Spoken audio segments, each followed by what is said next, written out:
খুবই ইন্টারেস্টিং একটা ট্রিক্স মনে রাখবা, তাহলে এই ধরনের অঙ্কগুলো খুবই সহজে তুমি সলভ করতে পারবা। ট্রিক্সটা হচ্ছে যে তোমাকে একটা সূত্র মনে রাখতে হবে, সেটা হচ্ছে অঙ্কের অন্তর সমান সংখ্যার অন্তর্ভাগ নয়।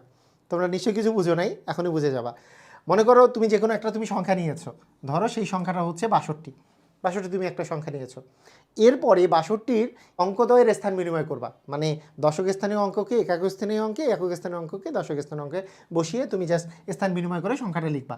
সেটা হচ্ছে এখানে কত, এখানে হচ্ছে 26। এরপরে এই দুটো সংখ্যা বিয়োগ করবা, বিয়োগ করে দেখো, বিয়োগ করে এখানে কত 36 এসছে। তো সিস্টেমটা হচ্ছে যে সংখ্যার অন্তর বলতে কি বুঝিয়েছে, সংখ্যার অন্তর বলতে বুঝিয়েছে যে ওই যে মেইন একটা সংখ্যা যে তুমি নিয়েছো এবং স্থান বিনিময় করার পর, অঙ্কদ্বয়ের স্থান বিনিময় করার পর যে সংখ্যা পেয়েছো তাদের অন্তর, এই এখানে তাদের অন্তর বা তাদের যে বিয়োগফলটা সেটা কত বলো তো, এখানে 36 আছে।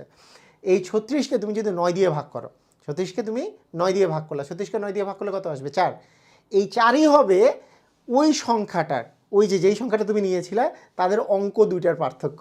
এই যে দেখো এখানে 6 আছে আর 2 আছে, 6 আর 2 এর মধ্যে পার্থক্য কত, 4। তার মানে এই 36কে 9 দিয়ে ভাগ করলে 4 পাওয়া যায়, এই 4টাই হচ্ছে এই অঙ্কদ্বয়ের মধ্যে ডিফারেন্স। এটা খুবই ইন্টারেস্টিং কিন্তু। এবং এই জিনিসটা যেমন তুমি একটা সংখ্যা নিলা, মনে করো 78, 78 একটা সংখ্যা নিলা, অঙ্কদ্বয়ের স্থান বিনিময় করলে তুমি কত পাবা, পাবা হচ্ছে 87। তাহলে 87 থেকে তুমি 78 বাদ দাও, 87 থেকে 78 বাদ দিলে পার্থক্য কিন্তু 9 আসতেছে।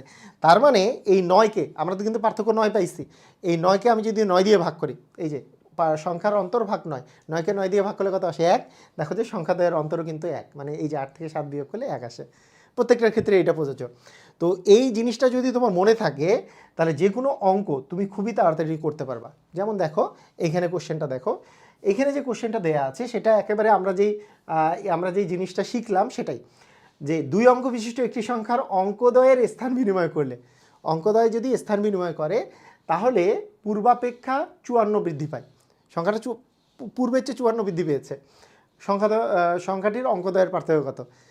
তার মানে এইখানে দেখো 54 বৃদ্ধি পাক আর হ্রাস পাক, তার মানেটা কি, বৃদ্ধি পাইলে বা হ্রাস পেলে যাই হোক না কেন সেক্ষেত্রে ওই সংখ্যা দুইটার ডিফারেন্স, মানে যেই সংখ্যাটা ছিল এবং অঙ্কগুলোর স্থান বিনিময় করে যে সংখ্যাটা হয়েছে, এই দুটার মধ্যে এই দুটা সংখ্যার পার্থক্য যেটা, সেই সংখ্যার পার্থক্যটা কিন্তু 54। তাহলে এই অন্তরটাকে আমি যদি 9 দিয়ে ভাগ করি, 54কে আমরা যদি কত দিয়ে ভাগ করি বলো তো, 9 দিয়ে ভাগ করি, তাহলে কত পাবো, 54কে 9 দিয়ে ভাগ করলে 6 9 54, 6 পাবো। এই 6ই হচ্ছে কিন্তু অঙ্ক দুইটার ডিফারেন্স, যেই সংখ্যাটা ছিল মেইন সংখ্যাটার অঙ্কদ্বয় ডিফারেন্স। এখানে সংখ্যাটির অঙ্কদ্বয়ের পার্থক্যই চেয়েছে, তাহলে অঙ্কদ্বয়ের পার্থক্য জাস্ট 6। আমি যেই সূত্রটা পড়ালাম সেই সূত্রের অঙ্ক এটা। এই অঙ্কটা এসছে প্রাইমারি শিক্ষক নিয়োগ পরীক্ষায়। তো তোমরা জাস্ট অঙ্কটা দেখার সাথে সাথে অ্যান্সার বলে দিতে পারবা, কারণ এটা তো সূত্র দিয়ে অঙ্কটা, যে 2 অঙ্ক বিশিষ্ট একটি সংখ্যার অঙ্কদ্বয় স্থান বিনিময় করলে যে সংখ্যা পাওয়া যায় তা পূর্বের সংখ্যার চেয়ে 63 বেশি, মানে 63 বৃদ্ধি পেয়েছে। তো সংখ্যাটির অঙ্কদ্বয়ের পার্থক্য কত? আমি কি বলছি, 63 বৃদ্ধি পেয়েছে মানেটা কি আসলে, যে মেইন যে সংখ্যাটা আছে আর স্থান বিনিময় করে যে সংখ্যাটা পেয়েছো তাদের মধ্যে পার্থক্য হচ্ছে 63। তাহলে ওই অঙ্ক দুইটার মধ্যে পার্থক্য কত? আমাদের সূত্রই তো বলে অঙ্কদ্বয়ের ডিফারেন্স ইকুয়াল সংখ্যাদ্বয়ের ডিফারেন্স ভাগ 9। সংখ্যার ডিফারেন্স আসে 63, তাকে 9 দিয়ে ভাগ করলে 7 9 63, তারপরে 7 হবে অঙ্কদ্বয়ের মধ্যে পার্থক্য। তাহলে দেখো কত ইজিলি তুমি কিন্তু অ্যান্সার করে ফেলতে পারলাম। এই কোশ্চেনটা খুবই ইম্পর্টেন্ট একটা কোশ্চেন, এটা এসছে প্রাইমারি সহকারী শিক্ষক নিয়োগ পরীক্ষায়। তো তোমাদের এই কোশ্চেনটাতে যেটা দেয়া আছে সেটা হচ্ছে 2 অঙ্ক বিশিষ্ট একটি সংখ্যার অঙ্কদ্বয় সমষ্টি হচ্ছে 9, অঙ্কদ্বয় স্থান বিনিময় করলে যে সংখ্যা পাওয়া যায় তা প্রদত্ত সংখ্যার চেয়ে 27 বেশি, সংখ্যাটি কত? তো তুমি দেখো অঙ্কদ্বয় সমষ্টি 9, মানে সংখ্যাটা যেটা আছে তাদের অঙ্কগুলোর সমষ্টি যোগ করলে 9 হবে। তাহলে এখানে দেখো এখানে আছে 81, তাহলে 81 যে সংখ্যাটা আছে, 81-র 8 আর 1 যোগ করলে 9 হয়, 45-এর 4 আর 5 যোগ করলে 9 হয়, 2 আর 7 যোগ করলে 27-এর 9 হয়, 3 আর 6 যোগ করলেও কিন্তু 9 হয়। তার মানে এই অপশনটা যে আছে, এই ইনফরমেশন দেওয়া আছে যে অঙ্কদ্বয়ের যোগফল 9, এটা দিয়ে এখানকার একটারও কিছু করা যাবে না।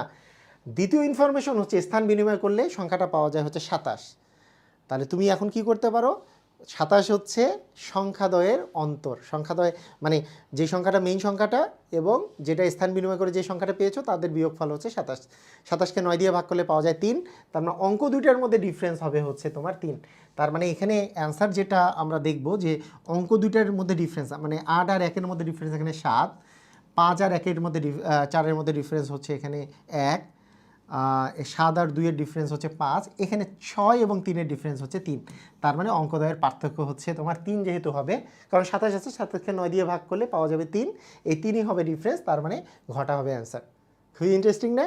তো তোমরা এই ধরনের অঙ্ক আসলে পারবা। আসো আমরা আরও একটা প্র্যাকটিস করি। এবার আমরা বিসিএসে আসা কোশ্চেন একটা আমরা করি, খুবই সহজ একটা কোশ্চেন।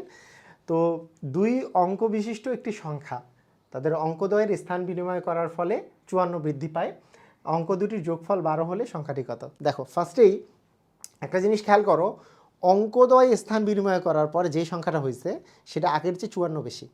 তার মানে ওই যে মেইন সংখ্যাটা আর অঙ্কদ্বয়ের স্থান বিনিময় করে যে সংখ্যাটা হয়েছে সেই দুটার সংখ্যার পার্থক্য কত বলো তো? 54। সেটা 54 বৃদ্ধি পাক আর হ্রাস পাক কোনো সমস্যা নাই, পার্থক্য 54, এটা আমরা বুঝলাম। তাহলে আমাদের ফর্মুলা কি বলে? ওই সংখ্যাদ্বয়ের যে পার্থক্যটা আছে যেটা 54, একে জাস্ট আমি যদি 9 দিয়ে ভাগ করি তাহলে পাচ্ছি 6, সেটা হচ্ছে সংখ্যাদ্বয়ের অঙ্কদ্বয়ের বিয়োগফল, অঙ্কদ্বয়ের অন্তর। আবার বলা আছে অঙ্ক দুটির যোগফল হচ্ছে 12, তার মানে সংখ্যাটার অঙ্ক দুইটা যে আছে অঙ্ক দুইটার যোগফল হচ্ছে 12। এখন বলছে সংখ্যাটি কত? এখন খুবই সহজ, দেখো এগুলোর সবগুলোতে এই যে ক নাম্বার অপশন দেওয়া আছে 57, তাহলে এখানে 5 আর 7 যে আছে এদের যোগফলও কিন্তু 12 হয়। এখানে আছে 75, 7 আর 5 যোগ করলেও 12 হয়। তার মানে কি যে যোগফল যে 12 এটা সবগুলোর ক্ষেত্রে প্রযোজ্য। কিন্তু আমাদের যে আরেকটা শর্ত আছে, তাদের অন্তরফল হচ্ছে 6, মানে তাদের বিয়োগ করলে তুমি 6 পাবা। তো 7 আর 5 বিয়োগ করলে তো 6 পাওয়া যায় না, তার মানে এটা অপশন হতে পারে না, এটাও অপশন হতে পারে না, 7 থেকে 5 বিয়োগ করলে 6 না। তার মানে গ বা ঘয়ের মধ্যে একটা অ্যান্সার হবে। এখন জাস্ট তুমি চিন্তা করো, সেটা হচ্ছে যে অঙ্কদ্বয়ের স্থান বিনিময় করলে সংখ্যাটি 54 বৃদ্ধি পায়। তার মানে যেই সংখ্যাটা এখন আছে, যেই সংখ্যাটা চেয়েছে সেটার স্থান বিনিময় করলে 54 বেশি হয়, মানে বাড়ে। তাহলে বলো তো তুমি যদি 93 নাও, তাকে যদি স্থান বিনিময় করো সেটা তো 39 হবে, তাহলে কি 54 বৃদ্ধি পাবে না হ্রাস পাবে? তার তো হ্রাস পাচ্ছে, কারণ এই 93-এর চেয়ে তো 39 ছোটো, কারণ 93-কে উল্টায় লিখলে আসবে 39। স্থান বিনিময় করলে যেটা হবে সেই সংখ্যাটা কিন্তু আলটিমেটলি হ্রাস পাচ্ছে। তার মানে 100% এটা হচ্ছে 93 না, এটা কিন্তু 39, কারণ 39কে স্থান বিনিময় করলে 9টা সামনে 3টা পরে আসবে, 93 হবে, সেটা কিন্তু তোমার বৃদ্ধি পাচ্ছে, সেটা 54 বৃদ্ধি পাবে। কথা কি বুঝেছো? ক্লিয়ার?